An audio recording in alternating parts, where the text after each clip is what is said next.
थोडक्यामध्ये या तपोवनाने आपल्यापेक्षा जास्त कुंभमेळे अनुभवलेले असतील, पाहिलेले असतील.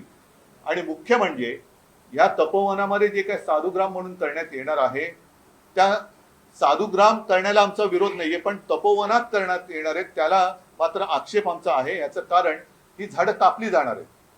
मग प्रभू रामचंद्राच्या पदस्पर्शाने पुनीत झालेली ही भूमी तुम्ही तिकडे आता साधुग्रामसाठी ही झाडं कापणार, तिकडे साधूंची व्यवस्था करणार, पण त्याच्यानंतर काय करणार हा महत्वाचा प्रश्न आहे. त्याच्यानंतर पुन्हा झाडं लावणार असाल तर मग गेल्या वेळेला जी जागा वापरली होती त्याच जागेमध्ये साधुग्राम का करत नाही? आणि ही झाडं तोडणार आणि गिरीश महाजन म्हणाले एक झाड कापलं तर 10 झाडं लावणार. तर एवढी जागा जिथे असेल मग तिकडेच जर जागा रिकामी असेल तर तिथेच साधुग्राम का नाही करत?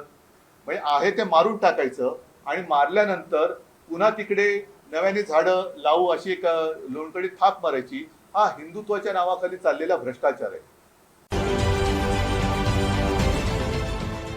देश विदेशातील प्रत्येक घडामोडींचे लाईव्ह अपडेट मिळवण्यासाठी आता साम टीव्हीच्या सर्व सोशल मीडिया प्लॅटफॉर्मला लाईक, फॉलो आणि सबस्क्राईब करा.